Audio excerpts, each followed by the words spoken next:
Right, अस्सलाम वालेकुम। Sports floor के PSL स्पेशल के साथ मैं हूं दानिश अनीस। पाकिस्तान सुपर लीग के छठे एडिशन के बकिया हिस्से का आगाज़ 9 जून से अबू धाबी में हो रहा है। बस 3 दिन रह गए हैं। I think it's high time कि हम फ्रेंचाइजीज़ को डिस्कस करना शुरू करें। हम तमाम फ्रेंचाइजीज़ को दो मज़ीद प्लेयर्स ड्राफ्ट करने की इजाज़त दी गई क्योंकि कुछ रिप्लेसमेंट्स थी और कुछ प्लेयर्स हैं ऐसे जो इस लेग के लिए अपनी फ्रेंचाइज के साथ नहीं होंगे। तो कुछ बड़ी इंटरेस्टिंग रिप्लेसमेंट्स हैं and there is a lot to talk about. Meanwhile players अब अपने अपने बारिश के बबल से बाहर आ चुके हैं। प्रैक्टिस सेशन जारी हैं, प्रैक्टिस मैचेस जारी हैं और साथ साथ अब ऐसा लग रहा है कि पाकिस्तान सुपर लीग की रौनक का सही मानों में हमें देखने को मिल रही है। अगर आप न्यूज़ चैनल्स भी देखें तो पाकिस्तान सुपर लीग का वो एक स्पिरिट हमें नज़र आना शुरू हो चुका है। When it comes to the panel हमारे साथ मौजूद हैं senior sports journalist program score के anchor person Syed Yahya Husaini, senior sports journalist Ali Rashid ने हमें ज्वाइन किया हुआ है और हमारे साथ मौजूद हैं लाहौर कलंदर्स के CEO आतिफ राना साहब। सर, हम आपकी तरफ आएंगे, ज़रा नज़र डाल लेते हैं PSL की तैयारियों पर। एक रिपोर्ट दिखाते हैं आपको कौन सी टीम प्रैक्टिस कर रही है, कल किसका प्रैक्टिस मैच हुआ। By the way Peshawar Zalmi ने कल मुल्तान सुल्तान को शिकस्त दी है। एक तवील अरसा इंतज़ार के बाद अब प्लेयर्स फाइनली ग्राउंड में मौजूद हैं और प्रैक्टिस कर रहे हैं। आई एम श्योर बहुत ज़्यादा रिलैक्स फील कर रहे होंगे getting back to the field. Atif Rana साहब हमारे साथ मौजूद हैं। आतिफ साहब, क्या रिपोर्ट्स आ रही हैं आपके पास? आपकी जो टीम है वहाँ पर आई एम श्योर बहुत अब कंफर्टेबल महसूस कर रहे होंगे बायोसिक्योर बबल से बाहर, वो क्वारंटीन से बाहर आकर, क्योंकि मुश्किल हो जाता है बड़ा 8-10 दिन एक कमरे में बंद रहना अकेले। जी दानिश, बहुत शुक्रिया। काफ़ी मुश्किल काम है और मैं आपको बताऊं, लेकिन ये है कि प्लेयर्स जो हैं प्रोफेशनल हैं और वो सारी दुनिया में खेलते हैं, अपने मुल्क की तरफ से भी खेलते हैं और लीग्स में भी खेलते हैं और अब पिछले 1-1.5 साल में वो काफ़ी यूज्ड टू हो चुके हैं इन चीज़ों के। बट ये खुशहाल बात ये है कि वो सारे फिट हैं, अपबीट हैं, सारे जेल्ड इन हैं और सारे बड़े पुरजोश हैं और लुक फॉरवर्ड कर रहे हैं कि PSL के मैचेस शुरू हो रहे हैं और काफ़ी एक्साइटेड है। और पिछले 3-4 दिन में हमने प्रैक्टिसेस भी की हैं। आज जो है वो उनका ऑफ डे है, आज वो मेरे ख्याल बीच पे वो वॉलीबॉल की एक्टिविटी है। तो ओवरऑल बहुत अच्छा माहौल है। एक और बड़ा ज़बरदस्त सीज़न चल रहा है आतिफ भाई आपका, क्योंकि इस बार भी 6 पॉइंट्स पे हैं आप और उन टीम्स में हैं जो बेहतर परफॉर्म कर रही हैं। एटलीस्ट 5th और 6th पोजीशन पर नहीं है, टॉप पे हैं। आपका स्क्वाड एक बार फिर बड़ा अच्छा जेल हुआ हुआ लग रहा है और अभी जो आपकी 2 नई हायरिंग्स हैं, एक तो राशिद खान वापस आए और दूसरा Tim David. Let's talk about Tim David first. Sir, कहाँ से दरियाफ्त किया आपने? सिंगापुर से ताल्लुक है इनका, बिग बैश लीग में 154 की स्ट्राइक रेट से खेलते हैं, तो इंटरेस्टिंग हायरिंग लग रही है। देखें दानिश, हमने ऑब्वियसली हमारी टीम की परफॉर्मेंस बेहतर है बिकॉज हम प्रोसेस पे जो हमने 3-4 साल काम किया है उसकी वजह से हमारा कोर बड़ा अच्छा डेवलप हो गया और जब सब लोग हमारे तनकीद का निशाना बना रहे थे, हम अपना काम कर रहे थे बिहाइंड द सीन। सो ये जो सिलेक्शन है ऑब्वियसली इसका क्रेडिट जाता है आकिब भाई को, समीन को, नबील को। जो सारी टीम है वो सारे वो एनालिसिस करती है, प्लेयर्स की अवेलेबिलिटी देखती है और फिर ऑस्ट्रेलिया में जो हमारे कॉन्टैक्ट्स हैं या साउथ अफ्रीका में हैं, फिर उनसे हम उनसे फीडबैक भी लेते हैं। सो ओवरऑल अच्छी सिलेक्शन है, अभी बड़ा अच्छा लग रहा है और इस दफ़ा बड़ी उम्मीद है कि लाहौर कलंदर्स जो है वो इंशाल्लाह ट्रॉफी की जरूर जाएगी। डेफिनेटली वेरी इंटरेस्टिंग ड्राफ्ट्स और हम याया और आलिया को भी ऑन बोर्ड लेंगे। आलिया, आपकी तरफ आते हैं। अच्छा स्क्वाड तो था ही लाहौर कलंदर्स का entering this 6th addition Alia, लेकिन अब ऐसा लग रहा है कि और ज़्यादा स्ट्रेंथ आ गई है और ज़्यादा ऑप्शंस आ गए हैं टू फॉल बैक ऑन। एक फोर्स बनती हुई देख रही हैं आप एक बार फिर लाहौर कलंदर्स को इस साल? हाँ, इंशाल्लाह बिल्कुल, इसलिए कि ये बहुत अच्छा परफॉर्म करते रहे हैं अभी जो पहला लेग हुई है PSL की। और एक बात और बड़ी मुझे इंटरेस्टिंग लग रही है दानिश, कि जैसे ही वो राशिद खान चले गए थे तो हम लोग बहुत परेशान थे, हम मतलब सारे क्रिकेट लवर्स, कि भाई अब तो बहुत बड़ा जो एक खला है वो इनको मुश्किल में डालेगा, क्योंकि हफीज़ बॉल करते हैं, वो भी इतना रेगुलर अब नहीं करते। तो लेकिन ये देखें कि ये सारी कोविड की वजह से अल्लाह की तरफ से सारी चीज़ें हुई और अब जिस तरह से राशिद खान ने अपनी मोहब्बत का इजहार किया है कि वो इंग्लैंड भी जा सकते थे, लेकिन उसके बावजूद उन्होंने जो है वो लाहौर कलंदर को चूज़ किया और वो वापस आए हैं। और इसमें यकीनन मैं ये चूंकि आतिफ बैठे हैं इसलिए इनके मुंह पर कहने वाली बात नहीं है, लेकिन मेरा ख्याल है कि जितने मेहमान नवाज और मोहब्बत करने वाले लोग हैं उससे वो अजनबियों को भी अपना बना लेते हैं। ये इनका बहुत बड़ा हुनर है माशाल्लाह से, और ये एक बहुत बड़ी मार्केटिंग गिमिक भी है। और आतिफ से अच्छा मैंने मार्केटिंग का बंदा ऑनेस्टली कोई नहीं देखा। मैं सारी जो फ्रेंचाइजीज हैं उनको चैलेंज करके कह रही हूँ कि आतिफ से अच्छा, राना आतिफ से अच्छा मैंने मार्केटिंग का बंदा नहीं देखा। जिस तरह इन्होंने ब्रांड बनाया है इस लाहौर कलंदर को, हारते रहे, हम बोलते रहे, सब अपनी जगह, यानी क्रिकेट के पॉइंट ऑफ व्यू से जाहिर हम तो ज्यादा उस पर बात करते हैं, लेकिन जो ब्रांडिंग पे जो इन्होंने काम किया वो देखें। अभी जो है ये फिर इंजेक्शन लगवा रहे हैं कोविड के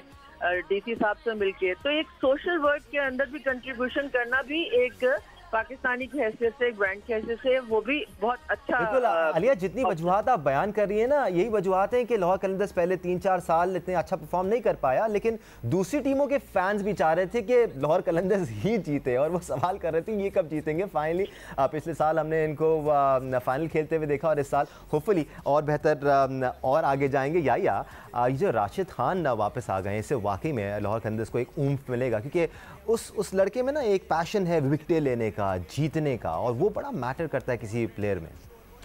बिल्कुल किसी शक के बगैर दानिश आपने बजा फरमाया। और जिस तरह समीन राना जो चीफ़ ऑपरेटिंग ऑफिसर हैं लाहौर कलंदर के और इस इवेंट में बतौर मैनेजर भी खिदमत अंजाम दे रहे हैं, वो जिस तरह लेकर चलते हैं, अगर आतिफ राना साहब बाहर चीज़ों को डील करते हैं तो वो कहते हैं ना समद बाउंड, आपने सुना एक बार अगर लगा दिया तो फिर निकलेगा नहीं। तो वो समीन राना की जो बाउंडिंग है खिलाड़ियों के साथ, अगर आपको याद हो बैन डंक आए हैं, फिर डेविड वीज़े के हवाले से ख्यालात का उन्होंने इजहार किया। उन्होंने कहा कि जी उनकी मसाइल थे और वो इंग्लिश काउंटी में वहाँ पर जो है मसरूफ़ हैं, इस वजह से हमने उनको कहा कि ठीक है उनकी कमिटमेंट है वो उसको फुलफ़िल करें, लेकिन जब सीज़न 7 हम खेलने के लिए जाएंगे तो बिल्कुल हम उनके साथ होंगे। फिर समित पटेल नहीं आ रहे थे तो समित पटेल ने भी जो है वो लाहौर कलंदर के लिए बेस्ट विशेस का इजहार किया।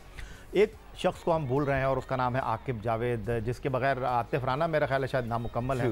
तो ये जो बाउंडिंग है आतिफ राना, समीन राना एंड आकिब जावेद की, क्रिकेटिंग मैटर, फिर दूसरे मैनेजरियल मैटर और फिर फ्रेंचाइज से बाहर के जो मामलात हैं, तो मेरा ख्याल है कि लाहौर कलंदर खासी लकी है कि उसको ऐसे प्रोफेशनल लोग, ये नाम के प्रोफेशनल नहीं हैं, ये डिलीवर करते हुए आपको दिखाई दे रहे हैं। और मैं एक छोटा सा सवाल अगर आप इजाज़त दें आतिफ राना से करना चाहूँगा। आतिफ भाई, एक प्रेशर तो आपके ऊपर होगा लोगों की उम्मीदों का, क्योंकि पहले आप 6ठे नंबर पर आ जाते थे, लेकिन अब आपने जैसे टीम बना ली है तो आप भी सोच रहे होंगे यार ये टीम तो कब बस हाथ में उठाने की देर है। बहुत शुक्रिया आलिया, मैं आपको बताऊं कि प्रेशर हमारे पास बिल्कुल नहीं है। आप एक होता है ना कि इंसान को ये खौफ होता है कि यार वो हार ना जाए। कलंदर जो है हमारी सारी टीम में नहीं दानिश, अब हमारी सारी टीम में इस बात की खुशी है कि हम जीत जाएंगे। अगले लोगों को फिक्र करनी चाहिए कि बहुत तगड़ा मुकाबला करने जा रहे हैं। या बता रहे हैं मैं सिर्फ चेतावनी दे रहा हूँ यार। हमारे साथ आतिफ राना भी मौजूद हैं, या हुसैनी में ज्वाइन किया हुआ है, अली रशीद भी हमारे साथ मौजूद है और बात हो रही है लाहौर कलंदर्स की। क्या ही बात है लाहौर कलंदर्स की। पिछले शुरू के 3 से 4 साल लाहौर कलंदर्स स्ट्रगल ज़रूर किया, लेकिन they stuck to the guns और अपनी स्ट्रैटेजी पर कायम रहते हुए लाहौर कलंदर्स अपने स्क्वाड को शेप अप किया। या लाहौर कलंदर्स की हम बात कर रहे थे, आलिया भी हमारे साथ मौजूद हैं। लाहौर कलंदर्स के लिए इस साल और ज़्यादा पॉजिटिविटी इसलिए भी है क्योंकि फ़खर ज़मान अब फॉर्म में आ चुके हैं और पिछली 2 सीरीज़ फ़खर ज़मान ने खेली हैं वो एक्स्ट्रा ऑर्डिनरी खेली हैं। अगर फ़खर ज़मान ऊपर से परफॉर्म करना शुरू हो जाते हैं तो बड़ा मुश्किल हो जाएगा लाहौर कलंदर्स को शिकस्त देना। फ़खर ज़मान के अलावा आप मोहम्मद हफीज़ को भूल गए और डैकेट के बेहतरीन मोहम्मद हफीज़ अच्छा खेल ही रहे थे ना। राशिद को आप भूल गए, शाहीन शाह अफरीदी इनके पास हैं, हारिस रऊफ़ इनके पास हैं। कौन से सितारे, कौन से फूल इस चमन में नहीं है लाहौर कलंदर के? मेरा ख्याल है हम अगर नाम लेने चलेंगे तो एक लंबी फहरिस्त है। सलमान अली आगा हैं जिनको वनडे स्क्वाड में रखा गया है, टेस्ट स्क्वाड से निकाल कर वो भी अच्छे चिप इन कर रहे हैं। फिर उसके अलावा अच्छी खबर लाहौर कलंदर के लिए है कि दिलबर हुसैन जो कि कराची में होने वाले लेग में जो है वो कुछ इंजरी का शिकार थे, वो इनकी टीम के लिए दस्तयाब हैं। दानियाल हैं और एक और उभरते हुए फास्ट बॉलर इस टीम के साथ दस्तयाब हैं। तो आकिब जावेद का जो काम है, वो कहते हैं ना कि चीज़ें आहिस्ता आहिस्ता सेटल होती हैं, तो लाहौर कलंदर आपको बिल्कुल वहाँ पर खड़ी दिखाई दे रही है। कप्तान सोहेल अख्तर इनके पास हैं, तो एक बड़ा बैलेंस स्क्वाड है। फिर बैन डंक को हम भूल गए थे, तो ये एक ऐसी टीम है जो कहीं भी किसी को भी उड़ा कर रखने की अहलियत। एक्चुअली यही मैं चाह रहा था मैं एक एक करके आपसे ज़रा डिस्कशन कर लूँ प्लेयर से मुताबिक, जो फ़खर ज़मान की हम बात कर रहे थे। बट ठीक है, that was really detail explanation Lahore Qalandars की स्ट्रेंथ से मुतालिक। आलिया, अगर हम लाहौर कलंदर्स के टॉप ऑर्डर के बारे में बात करें, फ़खर ज़मान तो अब उनको संभालते हुए नज़र आ रहे हैं। सोहेल अख्तर की पोजीशन और उनका रोल ना अभी तक क्लियर नहीं है। जब से वो कप्तान बने हैं लाहौर कलंदर्स की किस्मत तो पलटी है, लेकिन सोहेल अख्तर का अपना रोल डिफाइन होना आपको नहीं लगता थोड़ा ज़रूरी है ताकि पता चले कि वो कहाँ बैटिंग कर सकते हैं, even though versatility is good? बिल्कुल। असल में ये फखर का और सुहेल का जो टॉप ऑर्डर है, लाहौर कलंदर के साथ दानिश एक मसला ये रहा है प्रीवियसली कि वो बहुत ही धांसू किस्म के ओपनिंग पार्टनरशिप दिया करते थे, आपको याद होगा। तो उसके बाद क्या होता था कि मिडिल ऑर्डर जो है वो कोलैप्स कर जाता था, वहाँ पे बहुत इनको प्रॉब्लम हुआ करती थी। अब जब से ये सुहेल अख्तर आए हैं तो इनका रोल जो है ना, ये हैं एक्चुअली मारधाड़ करने वाले प्लेयर, अच्छे प्लेयर हैं, मगर ये ऊपर भी अच्छा खेल सकते हैं जैसे कि इनको रखा गया है। मगर जो प्रीवियस हमारे मैचेस हुए थे उसमें सुहेल अख्तर इतना अच्छा परफॉर्म नहीं कर सके थे, और नीचे भी एक फिनिशर के तौर पे भी ये अच्छा खेल सकते हैं। तो ये तो अब डिपेंड करता है, मोस्टली मुझे लगता है कि फखर के साथ ही इनको रखा जाएगा। और फिर आगा सलमान हैं, अगर वो तीसरे नंबर पे आते हैं, हफीज चौथे नंबर पे आते हैं। आगा सलमान जो है वो बहुत अंडररेटेड प्लेयर है। देखिए लिस्ट ए में उसकी तो तकरीबन 33 के करीब की एवरेज है, और अभी इसीलिए उनको वाइट बॉल ओडीआई में लिया गया है। Is a very good player जो कि बहुत प्रॉपर शॉट्स खेलता है, बड़ा जबरदस्त प्लेयर है, समझदार प्लेयर है। और फिर बेन डंक ऐसी पोजीशन पर है जो फिनिश करता है। मेरा ख्याल है कि एक वो जो होती है ना, एक परसेंटेज जिसमें आप निकालते हैं कैलकुलेट करके कि कितना किस प्लेयर का कंट्रीब्यूशन ब्रेक लेनी है हमें, हम इस डिस्कशन को कंटिन्यू करते हैं, एक ब्रेक लेके वापस आते हैं, फिर आपसे मजीद बात करेंगे लाहौर कलंदर की स्ट्रेंथ्स पर। 9 जून रिमेंबर द डेट, पहला मैच खेला जाएगा लाहौर कलंदर और इस्लामाबाद यूनाइटेड के दरमियान। दोनों टीमों की प्रैक्टिस सेशंस भी जारी हैं। अब बहुत सारे प्लेयर्स तो प्रैक्टिस शुरू कर चुके हैं, प्रैक्टिस मैचेस भी जारी हैं। कुछ प्लेयर्स अभी भी क्वारंटीन में हैं, जिनमें से एक हैं सरफराज अहमद, जो कि बहुत एंशियस नजर आ रहे हैं कि वो फौरी क्वारंटीन से बाहर आएँ और प्रैक्टिस शुरू करें। क्या कहते हैं, आइए सुनाते हैं। कोशिश तो हमारी यही होगी कि हम बेहतर स्टार्ट करें, और जो हमारा पिछला अगर 5 मैचों की बात करें तो ऑब्वियसली हमने वहाँ पे क्रिकेट ज़रूर अच्छी खेली, लेकिन अनफॉर्चुनेट रिजल्ट जो है वो हमारे हक में नहीं आए, और उसका जो मेन फैक्टर था वो हमारी फील्डिंग थी, जो जिसने हमें बड़ा कॉज किया। तो कोशिश करेंगे कि तीनों ही शोबे में अच्छे खेल का मुजाहरा करें, और स्पेशली फील्डिंग में कोशिश करूँगा कि जो मेरी फॉर्म चल रही थी मैं उसी फॉर्म को बरकरार रखूँ। जो PSL का जो गैप अभी आया है बीच में, तो अभी तो फ़िलहाल जो है मेरा क्वारंटीन चल रहा है, तो कोशिश करूँगा जल्द से जल्द बाहर निकलूँ, और जितनी भी मुझे अपॉर्चुनिटी मिलती है मैं ज़्यादा से ज़्यादा प्रैक्टिस करके क्रिकेट के टच में दोबारा आऊँ और अपनी फॉर्म को वही जारी रखूँ। क्वेटा ग्लैडिएटर इस वक्त बॉटम पर है। आलिया, लाहौर कलंदर्स टॉप 4 में है, इस्लामाबाद यूनाइटेड भी टॉप 4 में है, लेकिन कोई भी टीम यहाँ पे कंप्लेसेंट नहीं हो सकती और सबको अपना 100% देना होगा फाइनल तक जाने के लिए। बिल्कुल बिल्कुल, सवाल ही पैदा नहीं होता कि कोई इजी ले, चाहे कितनी भी गर्मी है, चाहे कंडीशंस कोई भी हैं, क्योंकि हमें पता चला है कि ओस बहुत ज्यादा वहाँ पे ड्यू का फैक्टर है, तो टॉस भी बहुत इंपॉर्टेंट रोल प्ले करेगा। मगर ये जरूर है दानिश के बैटिंग के लिए बहुत ही कंड्यूसिव है कंडीशन वहाँ पे। तो फखर जमान जो है उनकी मैं बात कर रही थी कि वो पिछले लेग में वो भी इतना अच्छा परफॉर्म नहीं कर रहे थे, उसको ऑफ कलर थे थोड़े से, उसके बाद आगे फॉर्म में डिस्गाइज जो है वो ये आया है, जो ब्रेक आई तो उसमें इनको भी एडवांटेज हुआ, और हमने देखा कि फखर अब माशाल्लाह दोबारा फॉर्म में आ गए।